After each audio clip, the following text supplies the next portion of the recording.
കേരളത്തിലും ഭാവിയിൽ വർഗീയ കലാപങ്ങളും വർഗീയ ധ്രുവീകരണങ്ങളും സൃഷ്ടിക്കാൻ വിദ്യാഭ്യാസ മേഖലയിൽ, പ്രത്യേകിച്ച് ഉന്നത വിദ്യാഭ്യാസ മേഖലയിൽ കാവ്യവൽക്കരണം, മതവർഗീയവൽക്കരണം, അന്യമത വിരോധം ഇതൊക്കെ തന്നെ സൃഷ്ടിക്കാൻ വേണ്ടി ബോധപൂർവം സിലബസുകളിൽ വർഗീയ വിഷം കുത്തിവെക്കുവാൻ സർവകലാശാലയുടെ അക്കാഡമിക് മേഖലയിൽ അനർഹരെ കുത്തിക്കയറ്റാനുള്ള ശ്രമം സംഘപരിവാർ നടത്തുന്നു. അതാണ് നമ്മളിപ്പോ കണ്ടുകൊണ്ടിരിക്കുന്ന ചാൻസലറുമായി ബന്ധപ്പെട്ട വിവാദം.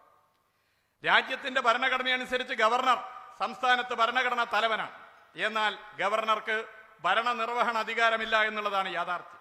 ഭരണഘടനയുടെ 123 ക്ലോസ് 1, ഖണ്ഡിക ആർട്ടിക്കിൾ 163 ക്ലോസ് 1 പ്രകാരം ഗവർണർ മുഖ്യമന്ത്രി തലവനായിട്ടുള്ള മന്ത്രിസഭയുടെ നിർദ്ദേശപ്രകാരമാണ് പ്രവർത്തിക്കേണ്ടത്. അതാണ് പൊതുവെ പറയുന്നത്. എന്നാൽ കേരളത്തിൽ ഉൾപ്പെടെ തെരഞ്ഞെടുക്കപ്പെട്ട സർക്കാരിനെ വെല്ലുവിളിച്ചുകൊണ്ട് ഭരണഘടനാ പ്രതിസന്ധി സൃഷ്ടിക്കാൻ സംഘപരിവാർ രാഷ്ട്രീയം ഇത്തരം പദവികളെ ഉപയോഗപ്പെടുത്തുന്നു എന്നുള്ളത് മുൻകാലങ്ങളിൽ നമ്മൾ ചർച്ച ചെയ്തതാണ്. 1974 ഷംഷേർ സിംഗ് കേസിൽ സുപ്രീം കോടതിയുടെ ഭരണഘടനാ ബെഞ്ച് മന്ത്രിസഭയുടെ ഉപദേശം അനുസരിച്ച് മാത്രമേ ചാൻസലർ പ്രവർത്തിക്കാവൂ, ഗവർണർ പ്രവർത്തിക്കാവൂ എന്ന് വ്യക്തമാക്കിയതാണ്. മന്ത്രിസഭയുടെ തീരുമാനം നിരസിക്കാൻ ഗവർണർക്ക് ഒരവകാശവുമില്ലെന്ന് ഈ കേസിന്റെ വിധിന്യായത്തിൽ സ്പഷ്ടമാക്കിയതാണ്. നിരവധി സംഭവങ്ങൾ നമ്മുടെ മുമ്പിലൂടെ കടന്നു പോകുമ്പോൾ ചരിത്രം ഇതെല്ലാം സൂചിപ്പിക്കുന്നു.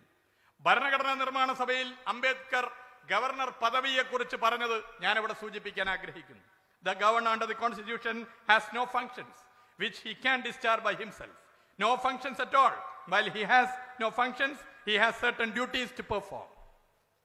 അതായത് ഗവർണർക്ക് ഭരണഘടന പ്രകാരം സ്വയം ചെയ്യാവുന്ന ഫംഗ്ഷൻസ് ഒന്നും തന്നെ ഇല്ല. അതേസമയം അദ്ദേഹത്തിന് ചില കടമകളുണ്ട്. ആ കടമയാണോ ഇന്ന് സംഘപരിവാർ ഭരണത്തിൽ രാജ്യത്തെ ഗവർണർമാർ നടത്തുന്നതെന്ന് പരിശോധിക്കുന്നത് ഉചിതമാകും. രാജ്യത്തെ കേന്ദ്ര സംസ്ഥാന ബന്ധങ്ങളെക്കുറിച്ച് പഠിച്ച സർക്കാരിയ കമ്മീഷൻ 1988 സമർപ്പിച്ച റിപ്പോർട്ടിൽ ഗവർണർ പദവിയെക്കുറിച്ച് പറയുന്നത് ഗവർണർ ഒരു ഡിറ്റാച്ച്ഡ് ഫിഗർ ആവണമെന്നാണ്. സജീവ രാഷ്ട്രീയത്തിൽ ഇടപെടാത്ത, ഭരണപാർട്ടിയിൽ അംഗമല്ലാത്ത ആളാവണമെന്നുള്ളതാണ്.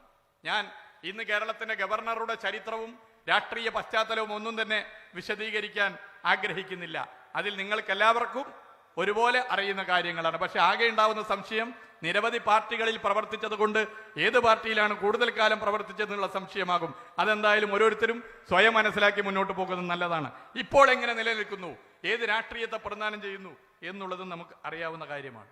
ഇങ്ങനെ എൻ്റെ കയ്യിൽ ഇതുമായി ബന്ധപ്പെട്ട സുപ്രീം കോടതിയുടെയും മറ്റ് ബന്ധപ്പെട്ട പല കേസുകൾ പൊതുവെ പരിശോധിച്ചപ്പോൾ അതിലൊക്കെ തന്നെ ഒരുപോലെ ഇതുമായി ബന്ധപ്പെട്ട കാര്യങ്ങൾ പറയുന്നു. എന്താണ് കേരളത്തിൽ സംഭവിക്കുന്നത്? ഇപ്പോ ഗവർണർ പോയത് എങ്ങോട്ടാണ്? RSSന്റെ പരിപാടിയിൽ പങ്കെടുക്കാൻ. RSS എന്ത് സംഘടനയാണെന്ന് ഞാൻ പറയേണ്ടതില്ല. മതരാഷ്ട്രം ആഗ്രഹിച്ച് പ്രവർത്തിക്കുന്ന ഒരു സംഘടനയാണ്. 1925 RSS രൂപം കൊണ്ടത്. 1925 രൂപം കൊണ്ട RSS മതരാഷ്ട്രം ലക്ഷ്യമാക്കി മുന്നോട്ട് പോകുന്ന സംഘടനയാണ്. RSS പരിപാടിയിൽ പങ്കെടുക്കാൻ വേണ്ടി ഗവർണർ ദില്ലിയിലേക്ക് പോകുന്നത് എങ്ങനെയാണ് ഒരു ഔദ്യോഗിക പരിപാടിയായി മാറുന്നത്?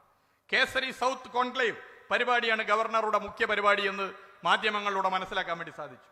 നേരത്തെ 2 മാസം മുമ്പ് RSS തലവനെ ഗവർണർ സന്ദർശിച്ചതും നമ്മൾ വാർത്തകളിലൂടെ കണ്ടതാണ്. അങ്ങനെ RSSന്റെ തിട്ടൂരമനുസരിച്ച് പ്രവർത്തിക്കുന്ന ഇത്തരം പദവികൾ ഉപയോഗിക്കുന്ന സ്ഥിതിയാണ് പൊതുവെ കാണാൻ വേണ്ടി സാധിക്കുന്നത്. ആ പ്രവണതയെ തള്ളിപ്പറയാൻ കേരളത്തിലെ കോൺഗ്രസ് നേതാവ് കൂടിയായ പ്രതിപക്ഷ നേതാവ് ഈ നിമിഷം വരെ തയ്യാറായിട്ടില്ല എന്നുള്ളത് ഞാൻ ചൂണ്ടിക്കാട്ടാൻ ആഗ്രഹിക്കുകയാണ്. ഇവിടെ സർവകലാശാലകളിലെ കാവ്യവൽക്കരണം ഇന്ത്യയിലെ മറ്റു സംസ്ഥാനങ്ങളിലുള്ളതുപോലെ കേരളത്തിലും കൊണ്ടുവരിക എന്നുള്ള ലക്ഷ്യത്തിന്റെ ഭാഗമായി ചില നീക്കങ്ങൾ RSS നടത്തുമ്പോൾ ആ നീക്കങ്ങളെ ഭരണഘടനാപരമായി ചെറുക്കുന്ന ഉത്തരവാദിത്തമാണ് സംസ്ഥാന സർക്കാർ നിർവഹിച്ചു വരുന്നത് എന്നുള്ളത് ഞാൻ ചൂണ്ടിക്കാട്ടാൻ ആഗ്രഹിക്കുകയാണ്. അധികാരം ലഭിക്കാത്തിടത്ത്, അതുപോലെ അധികാരം ലഭിക്കാൻ സാധ്യതയില്ലാത്തയിടത്ത് RSSന്റെ രാഷ്ട്രീയ ഉപകരണമായി ഇത്തരം പദവികൾ മാറുന്നു എന്നുള്ളത് ഇതിനകം തന്നെ നമ്മളേറെ ചർച്ച ചെയ്തതാണ്. ഈ രാഷ്ട്രീയ നിലപാടുകൾക്കെതിരെ ഭരണഘടനാപരമായ അവകാശങ്ങൾ സംരക്ഷിക്കുന്നതിന് വേണ്ടി പഞ്ചാബ്, തമിഴ്നാട്, നമ്മുടെ കേരളം എന്നീ സംസ്ഥാനങ്ങൾ സുപ്രീം കോടതിയിൽ പോരാട്ടം നടത്തുന്നു എന്നുള്ളത് നമുക്കറിയാവുന്നതാണ്. കോൺഗ്രസ് ഭരിച്ചിരുന്ന ഛത്തീസ്ഗഡ്, കോൺഗ്രസ് ഭരിച്ചിരുന്ന രാജസ്ഥാൻ, മഹാരാഷ്ട്ര ഒക്കെ അവരുടെ കോൺഗ്രസ് ഭരണകാലത്ത് BJP ഗവർണർ പദവി രാഷ്ട്രീയമായി ഉപയോഗിക്കുന്നതിനെതിരെ ഇതുപോലെ പ്രതിഷേധിച്ചിരുന്നു എന്നുള്ളത് ഞാൻ ചൂണ്ടിക്കാട്ടാൻ ആഗ്രഹിക്കുകയാണ്. രാജസ്ഥാൻ എടുത്ത് പരിശോധിച്ചാൽ അടുത്ത കാലം വരെ കോൺഗ്രസ് ഒറ്റയ്ക്ക് ഭരിച്ചിരുന്ന സംസ്ഥാനമാണല്ലോ. സർവകലാശാലകളിലെ ഗവർണറുടെ ഇടപെടലുകളിൽ വശം കെട്ടപ്പോഴാണ് രാജസ്ഥാൻ സംസ്ഥാന സർക്കാർ നിയമ ഭേദഗതികൾക്കായി ജയ്നാരായൺ വ്യാസ് സർവകലാശാലയിലെ മുൻ VC PC ത്രിവേദി അധ്യക്ഷനായുള്ള കമ്മിറ്റിയെ നിയോഗിച്ചിട്ടുള്ളത്. വൈസ് ചാൻസലർമാരെ മുഖ്യമന്ത്രി നിയമിക്കണമെന്നാണ് കമ്മിറ്റി റിപ്പോർട്ടിൽ പറഞ്ഞത്. കേരളത്തിലെ പ്രതിപക്ഷ നേതാവ് ഉൾപ്പെടെയുള്ള ചില കോൺഗ്രസ് നേതാക്കന്മാർ ഇത് അറിയാഞ്ഞിട്ടല്ല. ഛത്തീസ്ഗഡ് കോൺഗ്രസ് ഒറ്റയ്ക്ക് ഭരിച്ചിരുന്ന ഛത്തീസ്ഗഡിലെ റായ്പൂരിലെ ഇന്ദിരാഗാന്ധി കാർഷിക സർവകലാശാലയുടെ വൈസ് ചാൻസലർ നിയമനത്തിലാണ് കോൺഗ്രസ് സർക്കാരും ഗവർണറും ഏറ്റുമുട്ടിയത്. അന്ന് ഉയർത്തിയ മുദ്രാവാക്യം BJP ഇതര സർക്കാരിനെ അസ്ഥിരപ്പെടുത്താൻ ഗവർണർ പദവി ഉപയോഗപ്പെടുത്തുന്നു എന്നുള്ളതായിരുന്നു കോൺഗ്രസ് ഉയർത്തിയ മുദ്രാവാക്യം. ഖുഷ്ബാവു താക്കറെ സർവകലാശാലയെ പണ്ഡിറ്റ് സുദർശൻ ലാൽ ശർമ്മ ഓപ്പൺ സർവകലാശാലയിലെ VC നിയമനങ്ങളും നേരത്തെ ഗവർണർ അനസൂയ ഉയ്ക്കെ നേരിട്ട് നടത്തുകയുണ്ടായി. ഇതിൽ ഖുഷ്ബാവു താക്കറെ സർവകലാശാലയിൽ VC ആയി നിയമിക്കപ്പെട്ട ബൽദേവ് ഭായ് ശർമ്മ RSS മുഖമാസികയായ പാഞ്ചജന്യത്തിന്റെ എഡിറ്റർ ആയിരുന്നു എന്നുള്ളത് ഞാനിവിടെ സൂചിപ്പിക്കാൻ ആഗ്രഹിക്കുകയാണ്. തികഞ്ഞ RSS മതരാഷ്ട്രവാദി അങ്ങനെ ഒരാളെ സർവകലാശാലയുടെ VC പദവിയിലിരുത്തി. RSS മുൻ തലവനായ K. സുദർശന്റെ ജീവചരിത്രം എഴുതിയാണ് ഇദ്ദേഹം മുന്നോട്ട് വന്നിട്ടുള്ളത്. തുടർന്ന് 2020 മാർച്ച് 26 വൈസ് ചാൻസലർ നിയമനങ്ങളിൽ ഗവർണറുടെ അധികാരങ്ങൾ പരിമിതപ്പെടുത്തുന്ന ബില്ലുകൾ നിയമസഭയിൽ കോൺഗ്രസ് സർക്കാർ അവിടെ പാസാക്കിയതും ഞാൻ ഓർമ്മപ്പെടുത്താൻ ആഗ്രഹിക്കുന്നു. മഹാരാഷ്ട്രയിലും സമാനമായ സംഭവങ്ങൾ നമ്മുടെ മുമ്പിലുണ്ട്. ഞാനത് സമയക്കുറവ് മൂലം വിശദീകരിക്കാൻ ആഗ്രഹിക്കുന്നു. ഇപ്പൊ തമിഴ്നാട്ടിലേക്ക് എത്തി. തമിഴ്നാട്ടിൽ 2022 ഏപ്രിൽ മാസത്തിലാണ് തമിഴ്നാട്ടിലെ DMK സർക്കാർ വൈസ് ചാൻസലർ നിയമനാധികാരം ഗവർണറിൽ നിന്നും സംസ്ഥാന സർക്കാരിൽ നിക്ഷിപ്തമാക്കുന്ന 2 ബില്ലുകൾ പാസാക്കിയത്. ഗവർണറെ ചാൻസലർ പദവിയിൽ നിന്നും ഒഴിവാക്കുന്ന ബില്ലും പാസാക്കി. പശ്ചിമ ബംഗാൾ എടുത്ത് പരിശോധിച്ചാൽ 2022 ജൂൺ മാസം 13 ഗവർണറെ ചാൻസലർ പദവിയിൽ നിന്നും മാറ്റി തലസ്ഥാനത്ത് മുഖ്യമന്ത്രി അവരോധിക്കുവാനുള്ള ബിൽ പശ്ചിമ ബംഗാൾ സർക്കാർ പാസാക്കിയത്. എന്നാൽ ഈ ബില്ലുകളൊന്നും അവിടെ ഗവർണർ അംഗീകരിച്ചിട്ടില്ല, ഗവർണർ ഒപ്പിട്ടിട്ടില്ല. ഇവിടെ ഒരു കാര്യം ഉറപ്പാണ്, ജനങ്ങൾ തെരഞ്ഞെടുത്ത ഭരണ സംവിധാനത്തിന് മുകളിലല്ല ഒരു ഗവർണർ പദവിയും എന്നുള്ളത് കോടതി തന്നെ ചൂണ്ടിക്കാട്ടിയ കാര്യമാണ്. ഭരണഘടന അത് ഉറപ്പ് നൽകുന്നുണ്ട്. ഇങ്ങനെ ഉള്ളൊരു നാട്ടിൽ ഇന്ത്യ എന്ന പേര് തന്നെ മാറ്റാൻ പോകുന്നവർ ഇതൊന്നും ശ്രദ്ധിക്കില്ല എന്നറിയാം. ഗുജറാത്ത് ഭരിക്കുമ്പോൾ ഇന്ത്യയുടെ പ്രധാനമന്ത്രിയായിരുന്ന നരേന്ദ്രമോദി തന്നെ, അന്നത്തെ മുഖ്യമന്ത്രിയായിരുന്ന നരേന്ദ്രമോദി, ഗുജറാത്തിന്റെ മുഖ്യമന്ത്രിയായിരുന്ന ഇന്ത്യയുടെ ഇന്നത്തെ പ്രധാനമന്ത്രി നരേന്ദ്രമോദി തന്നെ ഇതേ അഭിപ്രായം പറഞ്ഞതാണ്. അന്ന് ഗുജറാത്ത് സർക്കാർ ഗുജറാത്ത് യൂണിവേഴ്സിറ്റി ലോ ബിൽ അവതരിപ്പിച്ച് പാസാക്കി.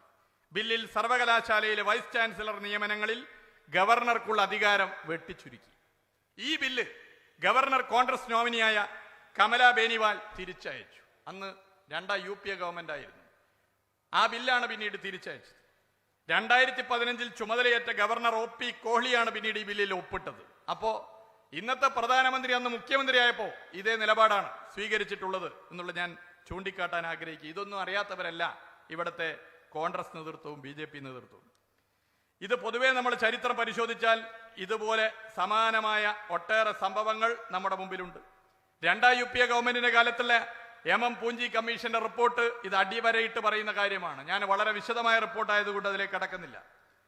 ഇവിടെ പൂഞ്ചി റിപ്പോർട്ട് ഉൾപ്പെടെയുള്ള നിരവധി റിപ്പോർട്ടുകൾ ഇത്തരം കാര്യങ്ങൾ സൂചിപ്പിക്കുകയാണ്. ഇവിടെ പ്രശ്നം വിദ്യാഭ്യാസ മേഖലയെ കാവ്യവൽക്കരിച്ച് മതസാമുദായിക ധ്രുവീകരണം സൃഷ്ടിച്ച് വർഗീയ കലാപങ്ങൾ ഉണ്ടാക്കുക എന്നുള്ളതാണ്. അതിന് നിരവധി ഉദാഹരണങ്ങൾ നമ്മുടെ മുമ്പിലുണ്ട്. BJP അധികാരത്തിൽ വന്ന ഘട്ടങ്ങളിലെല്ലാം RSS അജണ്ട നടപ്പിലാക്കാൻ ഇത്തരം ശ്രമങ്ങൾ നടത്താൻ ഒക്കെ മുന്നോട്ട് വന്നിട്ടുണ്ട്. വിദ്യാഭ്യാസ സ്ഥാപനങ്ങളുടെ തലപ്പത്ത് RSS നേതാക്കളെ നിയമിച്ചാണ് ഈ പ്രവർത്തനം നടത്തിയിട്ടുള്ളത്. അതുവഴി സിലബസുകളും പാഠപുസ്തകങ്ങളും കാവ്യവൽക്കരിക്കുക എന്നുള്ള നിലപാട് സ്വീകരിച്ചു. അതിന്റെ ഭാഗമാണ് അതിലൂടെ രൂപപ്പെട്ടു വരുന്ന പൗരന്മാരാണ് ക്രിസ്മസ് ആഘോഷങ്ങൾ ആക്രമിക്കുന്നത്. അതിലൂടെ രൂപപ്പെട്ട പൗരന്മാരാണ് മുസ്ലിങ്ങളെ കാണുമ്പോൾ, വെള്ളത്തൊപ്പി ധരിക്കുന്നവരെ കാണുമ്പോൾ ചാടി വീണ് ആക്രമിക്കുന്നത്. കുട്ടികളിൽ ചെറുപ്പത്തിൽ തന്നെ സിലബസുകളിലൂടെ വിഷം കുത്തിവെക്കുന്നു.